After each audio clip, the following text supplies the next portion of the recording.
पार्थाय प्रतिबोधितां भगवता नारायणेन स्वयं व्यासेन ग्रथितां पुराणमुनिना मध्ये महाभारतम् अद्वैतामृतवर्षिणीं भगवतीम् अष्टादशाध्यायिनीम् अम्ब त्वामनुसन्ददामि भगवद्गीते भवद्वेषिणीम् यं ब्रह्मा वरुणेन्द्ररुद्रमरुतः स्तुन्वन्ति दिव्यैस्तवैः वेदैः साङ्गपदक्रमोपनिषदैर्गायन्ति यं सामगाः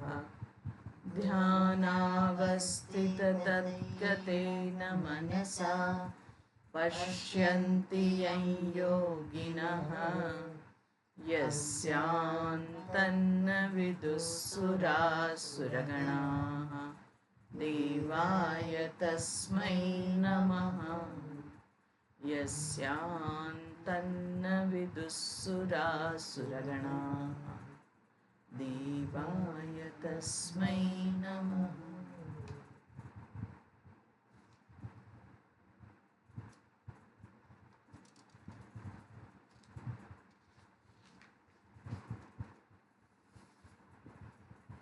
છત્રીસમા શ્લોકની અંદર 11મો અધ્યાય અર્જુન કહી રહ્યા છે કે હે ઋષિકેશ તવ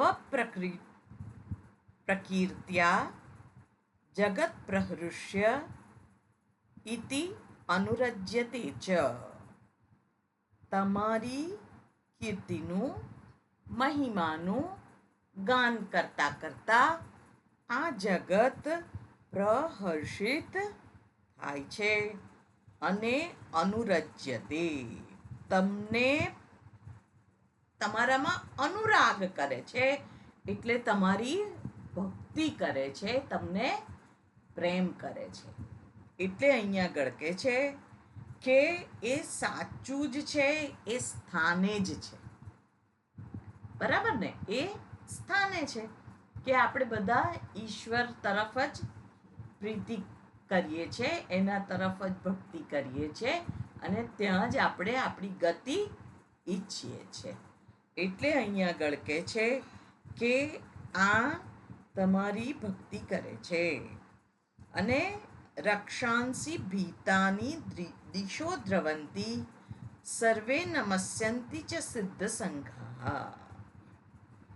જે રાક્ષસો છે એ ચારે બાજુ દોડી રહ્યા છે, એમને કોઈ આશ્રય સ્થાન મળતું નથી અને એ તમને નમસ્કાર કરે છે. કોણ? સિદ્ધ સંઘા, સિદ્ધોના જે સમૂહો છે એ તમને નમસ્કાર કરે છે. એટલે એમ કે છે શ્રી કૃષ્ણ આ યોગ્ય જ છે. કેમ? કારણ કે હરિ અનંત, હરિ કથા અનંતા. ઈશ્વર અનંત છે અને એમના ગુણગાન પણ અનંત છે. એટલે આપણે બધા જ ભગવાનનું ગાન કરીએ છીએ અને એટલા માટે અહીંયા આગળ કહે છે કે એમની જે પ્રશંસા કરીએ છીએ એમાં કોઈ અતિરેક હોતો નથી. કારણ કે બધા જ ગુણો એના ગુણો છે, તો એમાં કોઈ અતિરેક થતો નથી. એટલે અહીંયા આગળ કહે છે કે આપણા મર્યાદિત જ્ઞાનની દ્રષ્ટિએ આપણે સર્વજ્ઞ પરમાત્માને કેટલું સમજી શકીએ. ધારો કે આપણે એને સમજ્યા, એને જાણ્યા, તો પણ કેટલા અંશે? પૂર્ણ તો નથી જાણી શકતા. કારણ કે અનંત જે બ્રહ્માંડ છે એની અંદર આપણે અલ્પજ્ઞ છીએ, સર્વકર્તા તો નથી જ. એટલે આપણે અલ્પજ્ઞ, અલ્પશક્તિમાન છીએ અને એ અલ્પશક્તિમાન આપણી જે બુદ્ધિ છે એના આધારે આપણે ખરેખર જો ભગવાન આપણી અંદર હોય તો જ આપણે એને પૂર્ણ રીતે જાણી શકીએ. કારણ શું છે? કારણ કે ભગવાન તો હંમેશા આપણી પ્રશંસાથી થોડાક વધારે જ હોવાના, કારણ કે આપણે પૂર્ણપણે એમને જાણતા નથી. એટલે અર્જુન અહીંયા આગળ કહે છે કે તમારી વિભૂતિને જોઈને પ્રસન્નતા જ આય, એના સિવાય બીજું કંઈ થતું નથી. એટલે અહીંયા આગળ કહે છે કે ભગવાન કેવું છે? આનંદનો વિષય છે, હર્ષનો વિષય છે. હે, અને આ ધર્મ વ્યવસ્થા જે છે એનાથી વિરુદ્ધ જનારા રાક્ષસો તમારાથી ભય પામે છે અને ચારે દિશાઓમાં દોડી રહ્યા છે. એટલે ઈશ્વર વિશેની સમજદારીમાં તમે સંપૂર્ણ ભય મુક્ત બનો છો, કારણ કે અન્ય કોઈ વસ્તુ છે જ નહીં. તમે જ ઈશ્વર છો. એટલે ધર્મ પ્રમાણે દંડ કરનાર, સજા કરનાર પણ ઈશ્વર છે અને રક્ષણ કરનાર પણ ઈશ્વર જ છે. એટલે અહીંયા આગળ છે કે આપણે ગઈ વખતે જોયું હતું અગ્નિનું ઉદાહરણ, કે અગ્નિ તમને દઝાડે પણ છે અને તમને હૂંફ પણ આપે છે. જો તમે યોગ્ય રીતે એની સાથે વ્યવહાર કરો તો એ તમને હૂંફ આપે છે, અને અયોગ્યતાથી એની સાથે વર્તન કરો તો એ દઝાડે છે. એટલે અહીંયા આગળ કહે છે કે આ જે સિદ્ધ પુરુષો છે, કપિલ મુનિ ઇત્યાદિ, એ તમને સર્વને નમસ્કાર કરે છે અને તે પણ યોગ્ય જ છે. એટલે અહીંયા આગળ આ સૃષ્ટિની ધર્મ વ્યવસ્થા અને નિયતિને જાણીને આ સર્વ ઉત્કૃષ્ટ જીવો, સિદ્ધ પુરુષો ભગવાનને નમસ્કાર કરે છે અને તેઓ ઈશ્વરની ધર્મ વ્યવસ્થા કે નિયતિ બાબતે કોઈ વિરોધ દર્શાવતા નથી. કારણ કે ઈશ્વર જ એક એવો છે કે જે ધર્મનું રક્ષણ કરે છે. ધર્મો રક્ષતિ રક્ષિતઃ. ધર્મનું જે રક્ષણ કરે છે એ એનું રક્ષણ કરે છે. એટલે અહીંયા આગળ કહે છે આ સર્વ સિદ્ધ પુરુષો, ઉત્કૃષ્ટ જીવો ભગવાનને નમસ્કાર શા માટે કરે છે અને ભગવાન તેમના હર્ષનો વિષય શા માટે છે? તો અર્જુન પણ કહે છે કે ભગવતઃ હર્ષાદિ વિષયત્વે હેતુમ દર્શયતી. અને હવે એ કારણ, હેતુ એટલે એ કેમ એ લોકો પ્રસન્ન થઈ અને ધર્મનું રક્ષણ કરે છે અને એમને પ્રણામ કરે છે અને ભક્તિ કરે છે, એનું હેતુ, કારણ એ અર્જુન અહીંયા દર્શાવે છે. એવું શંકરાચાર્યજી એમના ભાષ્યની અંદર કહી રહ્યા છે. અને હવે 37મા શ્લોકની અંદર આપણે જોઈએ, કસ્માચ્ચ તેન નમેરન્ મહાત્મન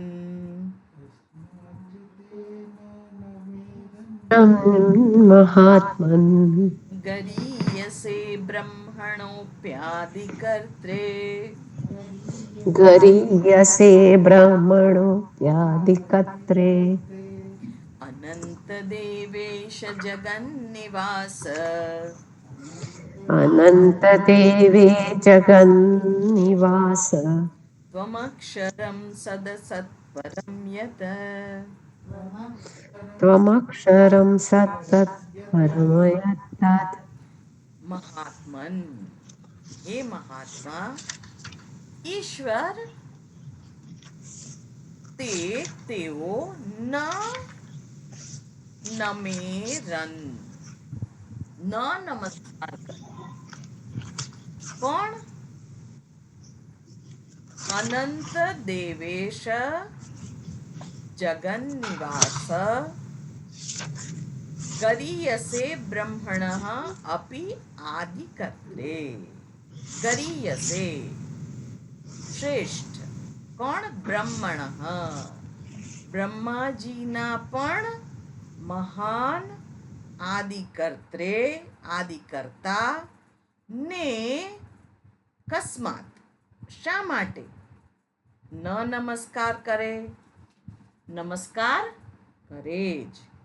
અને અહીંયા આગળ કહે છે હે જગન નિવાસ, જગતનો જેમાં લય થાય છે એ જગતના નિવાસ કરતા ત્વમ આપ તત્ પરમ અક્ષર એ પરમ અનંત અક્ષર છો, યત જે સત અસત.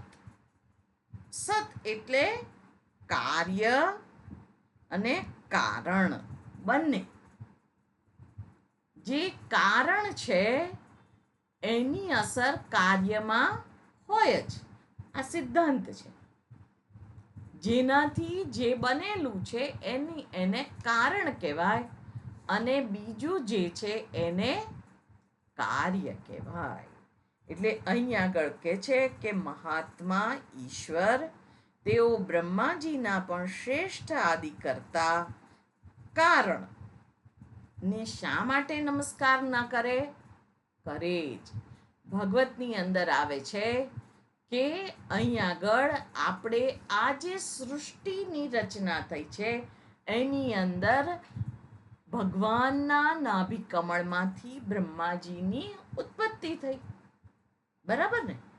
અને એ નાભિ કમળમાંથી જે ઉત્પત્તિ થઈ છે એટલે ભગવાન સર્વના આદિ કરતા છે. હે એ વિષ્ણુ જેને આપણે કહીએ છીએ એ સર્વના આદિ કરતા બ્રહ્માજી એના પણ ઈશ્વર.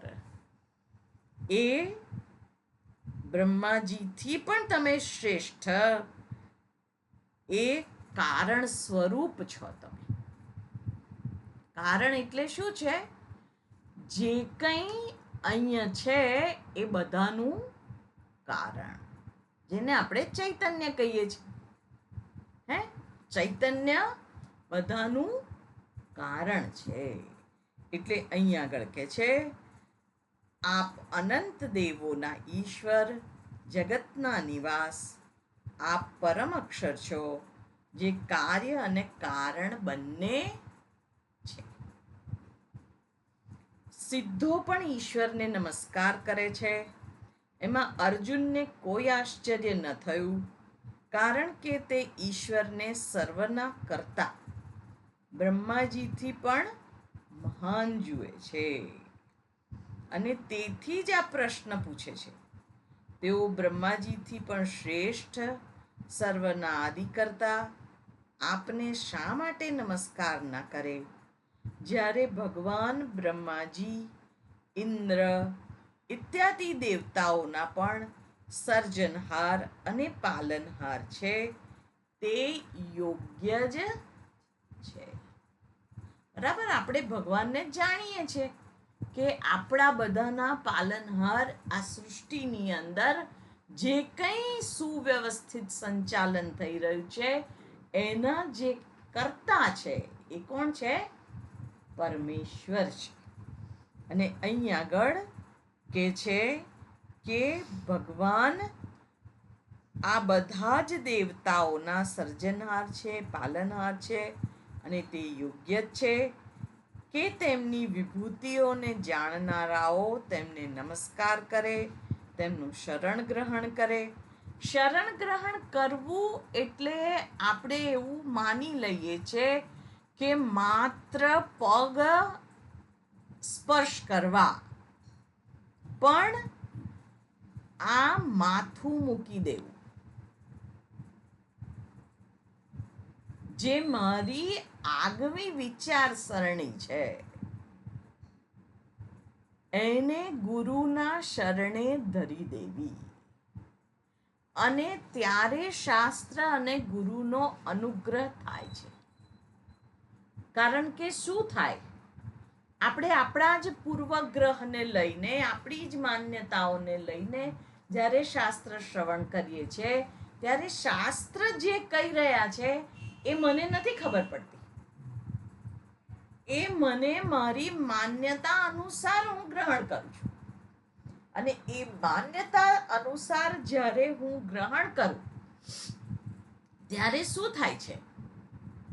ત્યારે હું મારી બુદ્ધિ જેટલું જ હું શાસ્ત્રને ગ્રહણ કરી શકું છું. સંપૂર્ણ શાસ્ત્રને હું ગ્રહણ નથી કરી શકતો. એટલે અહીં આગળ જે વાત કરેલી છે એ શાસ્ત્ર કેવું છે? તલવારની ધાર ઉપર ચાલવા જેવું છે. કારણ કે આપણે આપણા મગજમાં અમુક માન્યતાઓ ભરીને શાસ્ત્ર સાથે જતા હોય છે. અને આપણે એવી ઈચ્છા રાખીએ કે ગુરુ પણ આપણને એને અનુરૂપ જ કહે. જો એ ના કહે તો શું થાય? આપણને એમ થાય કે આ ગુરુ નક્કામાં છે, આમની પાસે ના જવું જોઈએ. કારણ કે હું જે ઈચ્છું છું એ પ્રમાણે શાસ્ત્ર જવાબ આપતા નથી. એટલે અહીં આગળ વાત જ્યારે શરણ ગ્રહણ કરવાની આવે ત્યારે બિનશરતી શરણાગતિ છે. કોઈ પણ શરત લઈને નથી જવાનું હોતું. માત્ર પ્રણામ કરી અને એના જે શબ્દો છે એને ગ્રહણ કરવાનો પ્રયત્ન કરવાનો હોય છે. અને એમાં આપણું મન ખુલ્લું હોવું જોઈએ. મન જ જો પૂર્વ માન્યતાઓથી બધાથી ગ્રસ્ત થયેલું હોય તો પછી એ મનની અંદર આ શાસ્ત્રના શબ્દો, એટલે ભગવદ્ ગીતાની અંદર પણ એ જ કહે છે કે કોઈક એક મહાત્મા છે હજારોમાં જેને આ જ્ઞાન સુલભ થાય છે. કારણ કે પ્રયત્ન તો કેટલા બધા લોકો કરે છે ને. આપણે જોઈએ તો આપણી પરંપરા જે સનાતન વેદની પરંપરા છે એમાં મહાન ઋષિ મુનિઓ કેટલા થઈ ગયા અને એ બધાને જ આ જ્ઞાનની પ્રાપ્તિ થઈ ગઈ છે. કેટલા વર્ષોથી એ લોકો મનન ચિંતન કર્યા કરે છે. અને એટલે શરણ ગ્રહણ કરવું એ માત્ર એવું નથી કે અહીં આગળ આપણે આ જે શબ્દોને વાંચી લીધા અને આપણા જીવનમાં એ ઉતરી ગયા. એના માટે તો મનન, નિધિધ્યાસન, ચિંતન વગેરે કરવાનું હોય છે. અને એ એટલું બધું આપણાથી આજે અત્યારની જિંદગી છે એમાં શક્ય બનતું નથી. એટલે જ્યારે આ સિદ્ધ પુરુષો ઉત્કૃષ્ટ જે ભગવાન છે એને નમસ્કાર કરે છે ત્યારે અર્જુન અહીં આગળ મહાત્મન શબ્દનો પ્રયોગ કરે છે. હે મહાત્મન, તમારો આત્મા મહાન છે. મહાન છે એટલે તમારું જે હૃદય છે એ અતિ વિશાળ છે. અને એ અતિ વિશાળ હૃદયની અંદર તમે જે કંઈ મને સમજાવી રહ્યા છો એના આધારે હું કહું છું કે તમે બ્રહ્માજીના પણ આદિ કરતા છો. અને એ પોતાનું જે કારણ છે એને નમસ્કાર કેમ ના કરે? કરે જ. આપણે બધા જ આપણું જે સૃષ્ટિનું કારણ છે એને નમસ્કાર કરીએ જ છીએ અને ભાવથી નમસ્કાર કરીએ છીએ. હે, એમાં આપણો અંતરનો ભાવ છે અને એ ભાવ થકી જેને નમન થાય છે એ આખી સૃષ્ટિ જેનાથી બનેલી છે એને નમસ્કાર કરીએ છીએ. આપણે કોઈ મૂર્તિને નમસ્કાર નથી કરતા, પણ એમાં જે રહેલું પ્રાણ તત્વ જે ઈશ્વર છે એને નમસ્કાર કરીએ છીએ. અને એ નમસ્કાર જે કરીએ છીએ એ કેવા છે? તો એ કારણ છે જગતનું, જગતનો નિયંતા. અને એ નમસ્કારને પાત્ર છે અને એટલા માટે અહીં આગળ કે છે કે સિદ્ધો પણ ઈશ્વરને નમસ્કાર કરે છે. અને નમસ્કાર કરવા એટલે હમણાં જ આપણે જોયું કે આ મસ્તક એટલે કે મારી જે પરિચ્છિન્ન બુદ્ધિ છે એ ઈશ્વરના શરણે ધરી દેવી. મસ્તક એમાં કે છે ને, મસ્તક મૂકે શું ગુરુ મિલે તો ભી સસ્તા જાન, એવું છે ને કંઈક.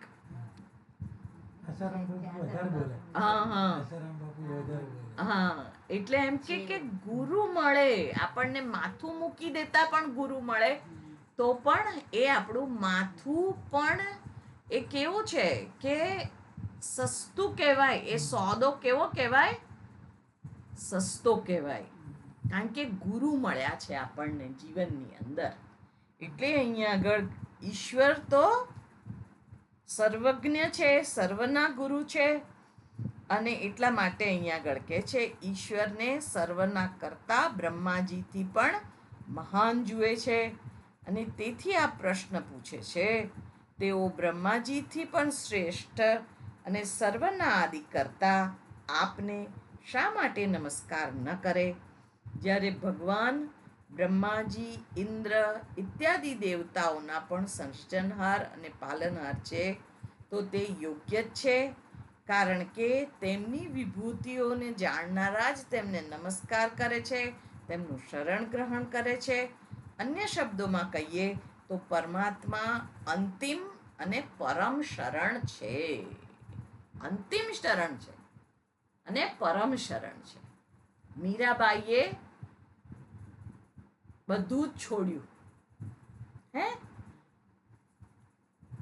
બધું જ ઘર વાર ભાઈ ભાંડું બધાનો ત્યાગ કર્યો અને એ પોતે ઈશ્વરની શોધમાં નીકળી પડ્યા હતા. અને કેટલા ભજનોની રચના થઈ છે એમના દ્વારા.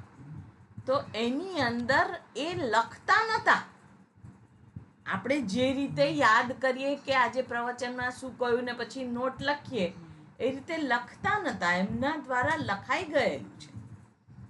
તો હા, કુદરતી રીતે લખાઈ ગયેલું છે. એટલે એ જે છે એને નમસ્કાર છે.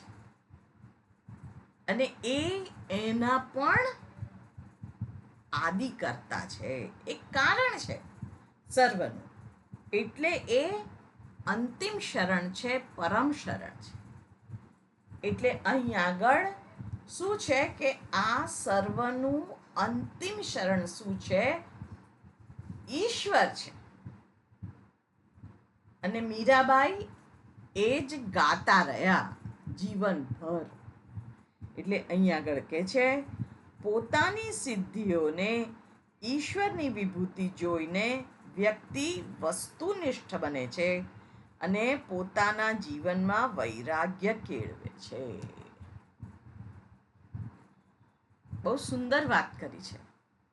પોતાની સિદ્ધિ, જે કંઈ આધ્યાત્મિક જીવનના આપણે જ્યારે આગળ ગતિ કરીએ છીએ ત્યારે જે કંઈ છે એ સિદ્ધિઓ આપણને નાની મોટી પ્રાપ્ત થતી હોય છે. હે, હનુમાનજી પાસે અણીમાં, ગરિમા, લઘિમા અનેક સિદ્ધિઓ છે. હે, એ વિરાટ થઈ શકે, નાના મચ્છરનું પણ રૂપ લઈ શકે. કારણ કે લંકામાં જ્યારે પ્રવેશ્યા ત્યારે મચ્છરનું રૂપ લઈને પ્રવેશ્યા. હે, હા, મસક સમાન રૂપ કપિધરી, હે ને, એવું આવે છે. તો એ જે બધી સિદ્ધિઓ છે એ કોની છે? એ ઈશ્વરની છે. અને એ બધી જ સિદ્ધિઓ જે ઈશ્વરને પ્રાપ્ત જ છે, સહજ પ્રાપ્ત છે. જે આપણને થોડી ઘણી આધ્યાત્મિક જીવનમાં આગળ જતા જતા પ્રાપ્ત થાય છે, એ શું છે કે ઈશ્વરની વિભૂતિ તરીકે આપણે એને જોઈએ છે કે આ મારી અંદર પ્રગટ થઈ છે, તો ઈશ્વરની વિભૂતિ છે, મારી પોતાની નહીં. હે, અને એ ઈશ્વર જ આ દ્વારા રજૂ થઈ રહ્યો છે. આ સિદ્ધિઓ દ્વારા પ્રગટ થઈ રહ્યો છે ઈશ્વર છે.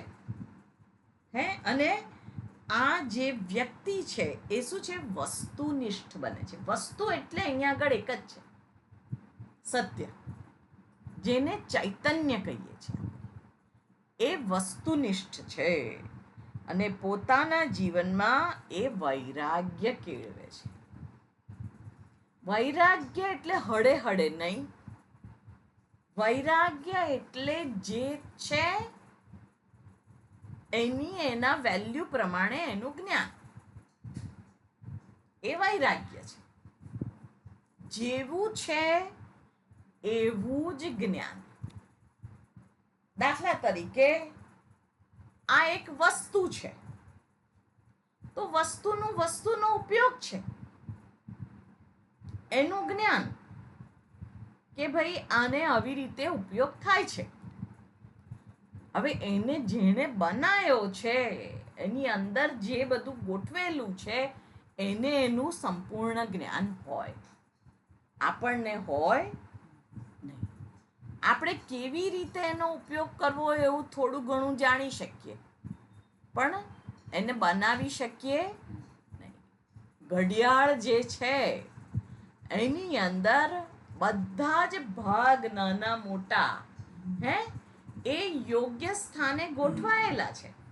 ત્યારે આપણને એ સમય બતાવે છે કે ભાઈ કેટલા વાગ્યા, તો અત્યારે 5:30 થયા. તો એ જે સમય દર્શાવે છે એ શું છે? ઘડિયાળ છે. એના અંદરના જે કાંટા છે એ મેં નથી બનાવ્યા, તમે પણ નથી બનાવ્યા. જે એનો બનાવનાર છે એણે પહેલેથી વિચારીને એને બનાવેલી છે કે ચોક્કસ એના માટે જ આ વાપરવામાં આવે. કેમ? સમય જોવા માટે કે કેટલા વાગ્યા. એ અહીં આગળ કે છે કે પોતાની જે સિદ્ધિઓ છે એને ઈશ્વરની વિભૂતિ તરીકે જોઈને વ્યક્તિ વસ્તુનિષ્ઠ બને છે. બરાબર? બહુ ઇમ્પોર્ટન્ટ વાત કરી કે વસ્તુનિષ્ઠ. પણ એ વસ્તુ શું છે? ઈશ્વરની જ વિભૂતિ છે. આપણા મનમાં વિચાર મૂકનાર કોણ છે? ઈશ્વર છે. અને એ કોઈ પણ વસ્તુનું સર્જન જ્યારે થાય છે ત્યારે એની વિભૂતિ પ્રગટ થાય છે. બાકી તો આપણા હાથની વાત નથી. એટલે અહીંયા આગળ કહે છે કે પોતાના જીવનમાં વૈરાગ્ય કેળવે, વૈરાગ્યવાન બને. અને વૈરાગ્ય એટલે જ હમણાં જ જોઈએ છે આપણે એ રીતે કે વસ્તુનિષ્ઠતા, કે જેવી જેની ઉપયોગિતા છે એ ઉપયોગિતા સ્થાને છે, અને એ ઉપયોગિતાના કારણે જ આપણે આ જીવનનો નિર્વાહ સરળતાથી કરી શકીએ છીએ. કારણ કે આપણે બધું જ વૈરાગ્યવાન થઈને જોઈએ છે.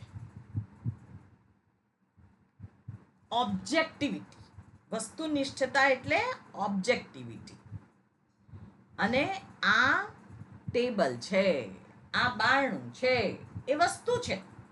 તો બારણાનો બારણા તરીકે ઉપયોગ થાય, ટેબલનો ટેબલ તરીકે ઉપયોગ થાય. એટલે અહીંયા આગળ કહે છે કે આ જે વસ્તુ છે એને અનુરૂપ એની સાથે આપણે વ્યવહાર કરીએ છીએ. બરાબર ને? હા, તાળું હોય તો એ બહાર મારવાના કામમાં આવે. પછી હું કહું કે આ તાળા ઉપર હું લેપટોપ મૂકું અથવા તો તાળું એ લેપટોપ છે તો ના ચાલે. એટલે વસ્તુની રીતે છે, એને વૈરાગ્ય કહેવામાં આવે છે. એટલે આ વિભૂતિઓ જ્યારે વ્યક્તિ જોવે ત્યારે વ્યક્તિ પોતાના જીવનમાં વૈરાગ્યવાન બને છે.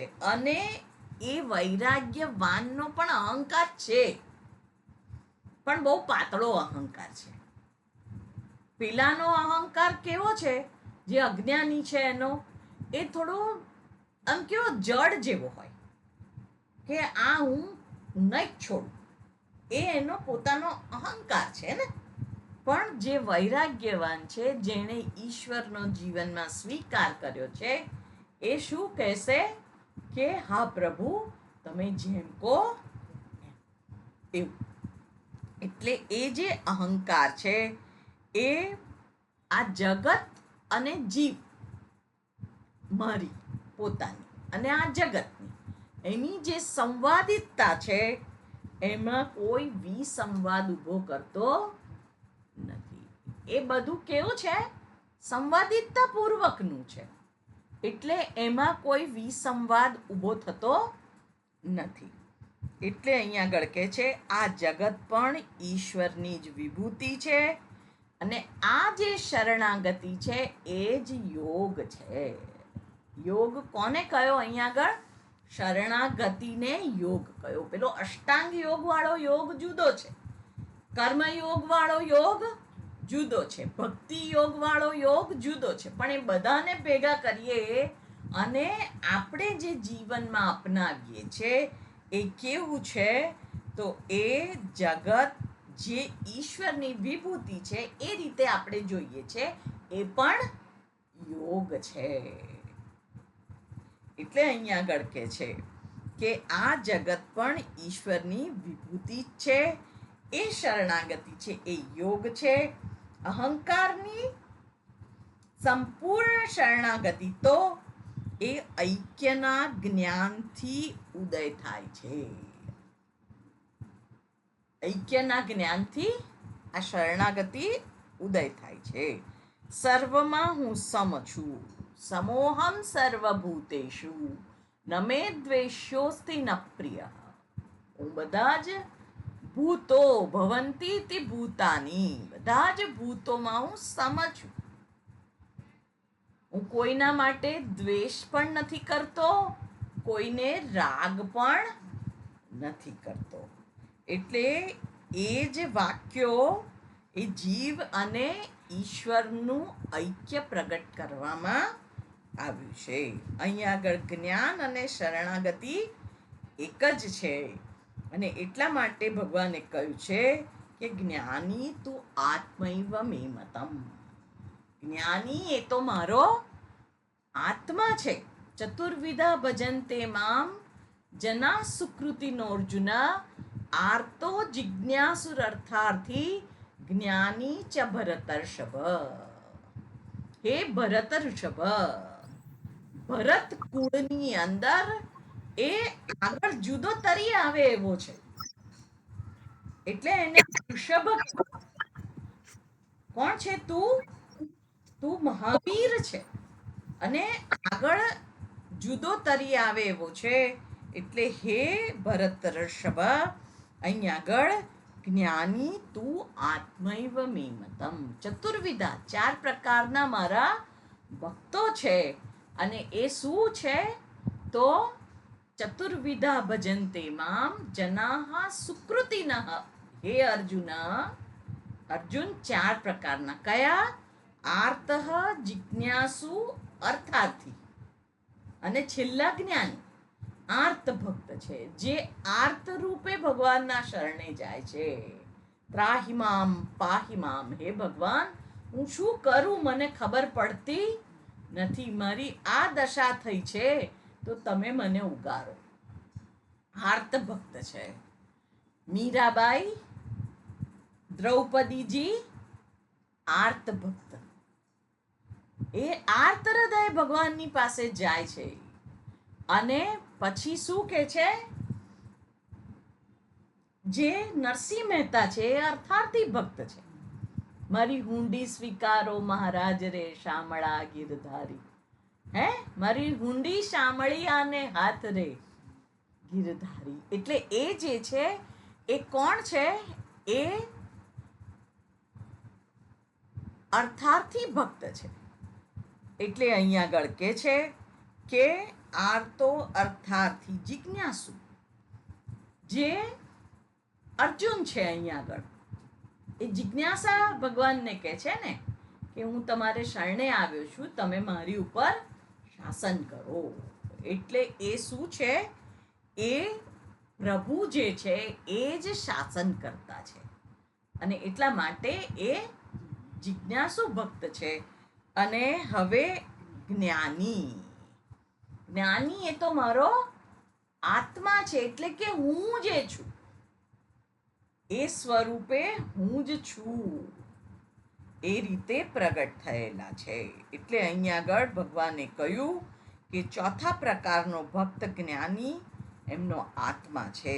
એટલે ભગવાનનું અહીંયા આગળ અનંત દેવેશ જગન નિવાસ 3 સંબોધન કર્યા છે. અનંત દેવેશ જગન નિવાસ, હે અનંત જેનો કોઈ અંત નથી. પછી દેવેશ દેવતાઓના ઈશ. દેવતાઓ કોણ છે?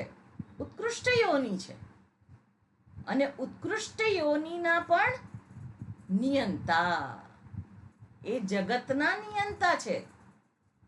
જેવી રીતે આપણે બધા મિનિસ્ટર હોય છે, એને બધા ખાતા સોંપવામાં આવે છે ને, કે એકને આપણે રક્ષણનું ખાતું સોંપ્યું, એકને નાણાં પ્રધાન કયા, એકને ગૃહ પ્રધાન કયા. એવી રીતે કાર્યાલયની અંદર બધાને ખાતા સોંપવામાં આવેલા છે. એ રીતે દેવતાઓને પણ પોતપોતાના ક્ષેત્રનું જે જવાબદારી છે એ સોંપવામાં આવેલી છે. અને એના જે નિયંતા છે એ ઈશ્વર છે. એટલે અહીંયા આગળ કે છે કે દેવતાઓ ઈશ્વરની પ્રાર્થના કરે છે. કેમ? તમે અનંત છો અને જગન નિવાસ, આ જગતની અંદર તમે જે વાસ કરો છો, અભિવ્યક્તિ કોની છે? તમારી જ છે. એટલે અહીં આગળ જગન નિવાસ દેવેશ એનાથી સંબોધન કરીને અર્જુને એમની યોગ્યતા વિશેની પોતાની કદર અભિવ્યક્ત કરી છે. દેવતાઓ ઈશ્વરની પ્રાર્થના કરે છે અને રાક્ષસો તેમનાથી ભય પામે છે, અને એટલા માટે ચારે દિશામાં દોડી રહ્યા છે. એટલે ઈશ્વર વિશેની સમજદારી અહીં આગળ અભિવ્યક્ત કરે છે. તમે અક્ષર છો, અવિકારી છો, અનંત બ્રહ્મ છો. ત્વમ તત્ પરમ અક્ષર. અને એ કેવા છે? તો કે છે સત અસત પરમ યત. જે સત અસત પરમ, જે સત પણ નથી, અસત પણ નથી. એટલે સત કારણ અને અસત એટલે કાર્ય, જેને આપણે મિથ્યા કહીએ છીએ. પણ મિથ્યા એટલે આપણે વારંવાર જોયેલું છે, વ્યવહાર યોગ્ય અને ઉપયોગી. બરાબર ને? જે વ્યવહાર યોગ્ય છે અને ઉપયોગી છે એ મિથ્યા છે. મિથ્યા એટલે એવું નહીં કે આપણે આપણી મગજનો કંઈક તુક્કો હોય અને પછી આપણે મિથ્યા કરીએ, એવું નહીં. એટલે અહીંયા આગળ જે અસત છે, તુચ્છમ, જે છે જ નહીં, એ છે જ નહીં એવું નથી. પણ અહીંયા આગળ કે છે કે અંતિમ આશ્રય સ્થાન, પ્રલય સ્થાન, જે કંઈ કારણ એ સત અને મિથ્યા એ અસત. એટલે અર્જુને આ પણ ઓળખી લીધું કે શ્રી કૃષ્ણ જ આ ભગવાન જે છે એ જગતના કારણ છે, અંતિમ આશ્રય છે, પ્રલય સ્થાન છે અને વેત્તાસી. આગળ એ જ વાત કરે છે, આપણે જોઈએ. આપણે આગળ જોઈએ 38મા શ્લોકની અંદર. ત્વમાદિદેવ પુરુષઃ પુરાણઃ દેવ પુરુષ પુરાણ. त्वमस्य विश्वस्य परं निधानम् त्वमस्य विश्वस्य परं निधानम् वेत्तासि वेद्यं च परं च धाम वेत्तासि वेद्यं च परं च धाम त्वया ततं विश्वमनन्तरूप त्वया ततं विश्वमनन्तरूप એટલે અહીંયા કહે છે ત્વમ આદિદેવઃ પુરુષઃ પુરાણઃ ત્વમ આપ આદિદેવઃ દેવોમાં પ્રથમ છો. આદિ એટલે પ્રારંભમાં, પ્રથમ તમે છો. પુરાણ પુરા એવ નવઃ જે પહેલા હતા એ તમે છો. પુરુષ પુરુષ સર્વને પૂર્ણ કરનાર. હે પુરવ ઉષતિ બીજું પણ એનું અર્થ થાય છે આ પુરીમાં જે વસે છે એ પુરુષ. એટલે અહીંયા સ્ત્રી પુરુષની વાત નથી પણ આ જીવ. હે તો અહીંયા આગળ કહે છે સર્વને પૂર્ણ કરનાર પુરુષ ત્વમ આપ વિશ્વસ્ય વિશ્વનું પરમ નિધાનમ અંતિમ આશ્રય સ્થાન છો, પ્રલય સ્થાન છો. વેત્તાસી આપ જાણનાર છો. વેદ્યમ ત્વમસી વેત્તા ત્વમસી વેદ્યમ અપી ત્વમસી. વેદ્યમ પણ તમે છો, વેત્તા પણ તમે જ છો. અને પરમ ચ ધામ પરમનું ધામ પણ તમે જ છો. હે અનંત રૂપ એટલે આપણે હમણાં જોયું આ સર્વરૂપ એમના છે. અને ત્વયા આપના દ્વારા, ત્વયા તૃતીય વિભક્તિ છે, આપના દ્વારા તતમ તતમ એટલે વ્યાપ્તમ વિશ્વમ અનંત રૂપ હે અનંત વિશ્વના જે રૂપ છે એ કોણ છે? તમે જ છો. એટલે આપ દેવોમાં પ્રથમ આદિદેવ પુરાણ જે પહેલા હતા એ જ. હે પુરુષ સર્વને પૂર્ણ કરનાર છો. આપ વિશ્વનું પરમ નિધાન છો અને પ્રલય સ્થાન પણ આપ જ છો. આપ જાણનાર છો. વેત્તા એટલે જે જાણનાર છે તે વેત્તા.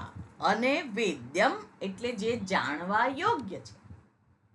એટલે જાણનાર હું અને જાણવા યોગ્ય આ શાસ્ત્ર, આ વસ્તુ, આ જગત, એની અંદર બધું જ જાણવા યોગ્ય છે. અને એ બધું જ કોણ છે? તમે પોતે છો. પરમધામ પણ તમે જ છો. ધામ એટલે નિવાસ સ્થાન. આપણે કહીએ છીએ ને કે એ ધામમાં ગયા. ધામ એટલે એનું નિવાસ સ્થાન. એને જ્યાં જવાનું હતું ત્યાં એ ગયા. એટલા માટે અહીંયા આગળ કહે છે કે આપ પરમ પણ છો, ધામ પણ છો. હે અનંત રૂપ ત્વયા આપના દ્વારા વિશ્વમ વ્યાપ્ત છે. આખું વિશ્વ કોના દ્વારા વ્યાપ્ત છે? આપના દ્વારા જ વ્યાપ્ત છે. એટલે ભગવાનની સ્તુતિ કરતા અર્જુન કહે છે કે ભગવાન સર્વદેવોમાં પ્રથમ છે. આદિદેવ આદિદેવ અહીંયા આગળ સમાસ છે.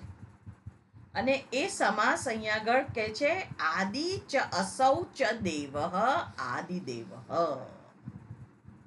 દ્વંદ્વ સમાસ લીધો છે.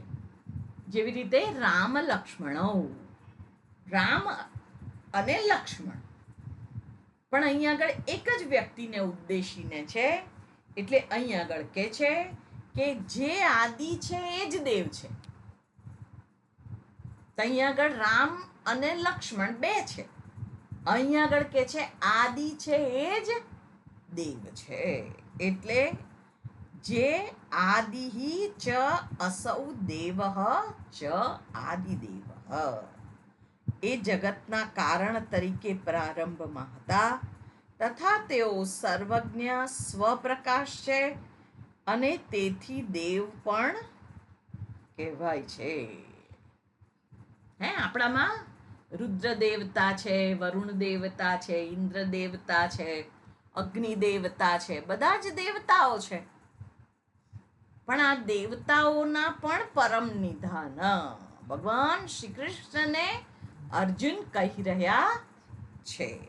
એટલે અહીં આગળ કહે છે કે તેઓ સંપૂર્ણ વિશ્વને ભરી દે છે અને એટલા માટે જ અહીં આગળ સર્વજ્ઞ સ્વપ્રકાશ, પોતે કેવા છે? દ્યોતનશીલ છે, જ્ઞાનમય પ્રકાશ છે જેની અંદર, એવા છે. એટલે અહીંયા આગળ કહે છે તેઓ સંપૂર્ણ વિશ્વને ભરી દે છે, સર્વને પૂર્ણ કરનાર છે. એટલે જ પુરુષ કયા? બરાબર, પૂર્ણત્વાત પુરુષ. અને તેઓ પુરાણ પણ છે, જેવા પહેલા હતા એવા જ અત્યારે છે. પુરા એવ નવ, આપણા જે પુરાણો છે, 18 પુરાણ, સ્કંદ પુરાણ, ભાગવત પુરાણ, ગરુડ પુરાણ, બધા અનેક પુરાણો છે વ્યાસ મુનિના રચેલા. અને એ બધા જ કલ્પની અંદર આ દરેક પુરાણો પણ પુરા એવ નવઃ, કયા કલ્પમાં લખાયેલા હશે અને અત્યારે આપણે એને વાંચીએ તો પણ એમાંથી કઈ નિત નવીન આપણને પ્રાપ્ત થાય છે, હે ને? એટલે એ પુરાણ છે. એનો અર્થ એ જ થાય છે કે પહેલા હતા એવા જ અત્યારે પણ છે. એ વેદનું જ્ઞાન સંગ્રહિત થયેલું છે જે શ્લોકોની અંદર છે. અને શ્લોક સંસ્કૃત, જેને દેવ ભાષા કહેવામાં આવે છે, એમાં એ ગ્રહિત થયેલું છે. અને એટલા માટે અહીંયા આગળ જે કંઈ વેદનું અધ્યયન આપણે કરીએ છીએ એ બધું જ શાસ્ત્રનું અધ્યયન છે. અને એ જ અહીં આગળ પુરાણ કહે છે. ભગવાનને નામથી સંબોધન કરે છે. તમે આદિદેવ છો, પહેલા હતા, સૃષ્ટિની રચના પહેલા એવા જ તમે અત્યારે છો. એટલે અહીંયા આગળ કહે છે કે તેઓ કેવા છે? પુરાણ, પુરાણ છે. અને તેઓ આશ્રય સ્થાન છે જેમાં સંપૂર્ણ સૃષ્ટિનો પ્રલય થાય છે. બ્રહ્મા, વિષ્ણુ અને મહેશ. બ્રહ્માજી સર્જન કરતા છે, વિષ્ણુજી પાલન કરતા છે અને મહેશ સંહારક છે. સંહાર ક્યાં થાય છે? અહીં આગળ જ્યાં શિવજી છે, જ્યાં ધર્મ છે, ત્યાં જ સંહાર થાય છે. બરાબર ને? એટલે અહીં આગળ કે છે કે તેઓ પરમ અનંત છે અને એ સૃષ્ટિનો આશ્રય સ્થાન છે, જ્યાં આ સૃષ્ટિની રચના છે, સ્થિતિ છે અને સંહાર છે. એટલે અહીં આગળ ભગવાનને પરમ અનંત કહે છે. જેવી રીતે સ્વપ્નમાં સ્વપ્ન દ્રષ્ટા છે, એ સ્વપ્ન દ્રષ્ટા જ એનો દ્રષ્ટા છે. અને લય પણ ક્યાં થાય છે? એ સ્વપ્ન દ્રષ્ટામાં જ થાય છે. મેં સ્વપ્ન જોયું હોય અને હું જાગી જાઉં તો લય કોનામાં થયો? એ સ્વપ્નનો મારામાં જ થયો. અને સ્વપ્નની સૃષ્ટિનું સર્જન ક્યાંથી થયું? મારામાંથી જ થયું. એટલે એની સ્થિતિ પણ ક્યાં છે? મારામાં જ છે. એટલે મારી અંદર એ જે કંઈ છે એ બધું જ કોનું છે? ઈશ્વરનું છે. મારું કંઈ નથી. એટલે અહીં આગળ ઈશ્વરને કહે છે કે તમે કેવા છો? આશ્રય સ્થાન છો, સંપૂર્ણ સૃષ્ટિના સ્થિતિ કારણ અને લય કરતા છો, પરમ છો, એ જ અનંત છો. અને જેવી રીતે આ સ્વપ્ન સૃષ્ટિનું ઉદાહરણ આપે છે કે સ્વપ્ન સૃષ્ટિની અંદર એ સ્વપ્ન જગતનો કર્તા છે, એમાં જ એનો લય થાય છે. એટલે અહીં આગળ કહે છે કે એ પરમ નિધાનમ, સ્વપ્ન સૃષ્ટિનો હું જ દ્રષ્ટા છું. એટલે એનું પરમ લય કરતા પણ કોણ છે? હું જ છું. મારી અંદર જ એમાં એનો લય થાય છે, પ્રલય થાય છે. અને એટલા માટે આદિ શંકરાચાર્યજી કહે છે કે પ્રલય કાળે સર્વ જગત જેમાં લય પામે છે તે અંતિમ સ્થાન છે. એમાં વ્યાખ્યાનમાં એમણે કહેલું છે, ભાષ્ય જેને આપણે કહીએ છીએ, નિધાનમ નિધીયતે અસ્મિન ઇતિ જગત સર્વમ મહાપ્રલયાદૌ. નિધાનમ નિધીયતે આદૌ શરૂઆતમાં, અને નિધાનમ જેમાં એને મૂકવામાં આવે છે, એનો અંત થાય છે, અસ્મિન જેમાં, ઇતિ જગત સર્વમ આખા જગતની અંદર, આ જગતનું અંતિમ પ્રલય સ્થાન છે, જેમાં તે પોતાના અવ્યક્ત રૂપમાં હોય છે. ભગવાન કેવા છે? પરમ નિધાન છે, પણ છતાં પણ અવ્યક્ત છે. વ્યક્ત ક્યારે થાય છે? જ્યારે એનું સૃષ્ટિનો પ્રલય કરવાનો હોય છે ત્યારે એ રૂપે એ વ્યક્ત થાય છે. કર્તા રૂપે વ્યક્ત છે, સ્થિતિ રૂપે વ્યક્ત છે, લય રૂપે વ્યક્ત છે. એ ઈશ્વરની જે સર્વજ્ઞ સર્વકર્તાની જે શક્તિ છે એ અહીંયા આગળ વાત કરે છે કે તમે પરમ નિધાન છો. એ ચૈતન્ય જેને આપણે સચ્ચિત આનંદ કહીએ છીએ એની વાત અહીંયા આગળ કરે છે કે તમે મહાપ્રલય એની શરૂઆતમાં પણ આદૌ, શરૂઆતમાં જે અંત છે ત્યાંથી જ શરૂઆત પણ છે. આપણે ઘડાના ઉદાહરણ દ્વારા આ સમજી શકીએ. ઘડાને આપણે એક લાકડી મારીએ તો એનો અંત થઈ જાય, લય થઈ જાય, પણ ઠીકરાનું સર્જન થાય છે. એટલે એક જ ઘટના છે, પણ એ લય કરતા છે કે સર્જન કરતા છે? બેઉ એક જ છે. એક જ ઘટનાને જુદી જુદી રૂપે આપણે જોઈએ છે. આ જીવ છે, એનો એક સમયે અંતિમ સંસ્કાર થશે ત્યારે એનો લય છે, પણ બીજી જ ક્ષણે આપણે પેલો તૃણ જલુકા ન્યાય જોયો તો એ રીતે બીજા પાંદડા ઉપર એ પગ ટેકવી અને એ પાછળનો પગ ઊંચો કરે છે. એટલે એ આપણા જીવનનું પણ એ જ છે. જે કર્મ કરીએ છીએ એના આધારે આપણને બીજો જન્મ મળે છે. એટલે બીજી માના ગર્ભની અંદર આપણું ખોળિયું તૈયાર જ હોય છે. આપણે અત્યારે આ સત્સંગ કરવાના હતા, તો કોઈ ક્યાં બેઠું છે, કોઈ ક્યાં બેઠું છે, પણ ભગવાને કેવી વ્યવસ્થા ગોઠવી છે કે આપણે અહીં આગળ આ કમ્પ્યુટરના માધ્યમથી આપણે બધું જ જોઈ શકીએ છીએ, એકબીજાની સાથે વિચારની આપ-લે કરી શકીએ છીએ, સાંભળી શકીએ છીએ, બધું જ. તો આ કેટલું બધું પ્રી પ્લાનિંગ હશે ભગવાનનું. આપણે જોઈએ કે સૃષ્ટિની અંદર જે કંઈ થઈ રહ્યું છે એ અહીંયા આગળ શું છે? એની પહેલા જે પ્રલય છે એની પહેલા આદૌ કોણ છો? તમે જ છો, આદિ કરતા. અને એ વખતે સૃષ્ટિમાં કોઈ સર્જન નથી થયેલું, માત્ર ઈશ્વર છે. અને એ ઈશ્વરની સ્તુતિ અહીં આગળ કરે છે. એટલે અહીં આગળ કહે છે કે આ જગતનું અંતિમ પ્રલય સ્થાન છે, અને જ્યારે તે પોતાના અવ્યક્ત રૂપમાં હોય છે અથવા તેનો અર્થ મુક્ત અવસ્થા પણ થાય છે.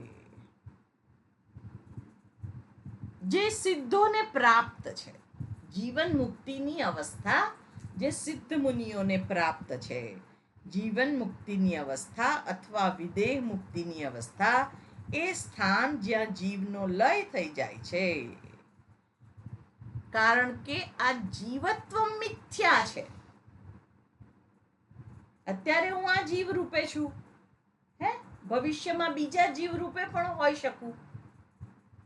એ વખતે આપણે કોઈ વાનર કુળમાં કદાચ જન્મ થાય તો પછી આપણને એક ડાળી ઉપરથી બીજી ડાળી ઉપર કૂદતા શીખવાડવું પડે છે. અને અત્યારે આપણે 10મે માળેથી નીચે કૂદકો મારીએ તો એ મનુષ્યના મનુષ્ય તરીકે ગુણ છે અને બીજા પ્રાણીઓના બીજા પ્રાણી તરીકે ગુણ છે. એટલે જ્યાં આગળ આ જીવત્વ મિથ્યા એટલે શું છે કે આ જ જીવ રૂપે હું હંમેશા નથી. મિથ્યા એટલે બીજા જીવ રૂપે જ્યારે હું હોઉં ત્યારે આ જીવ રૂપે નથી. હે, તો એ પોતાના કારણમાં લય પામે છે. જીવત્વ મિથ્યા છે પણ પોતાના કારણમાં એ લય પામે છે. પ્રલય કેવો છે? બધાને પોતાની કારણ અવસ્થામાં મૂકી દે છે. અને કારણ એટલે શાસ્ત્ર કહે છે, વેદ કહે છે કે જે ચૈતન્ય છે એ કારણ છે.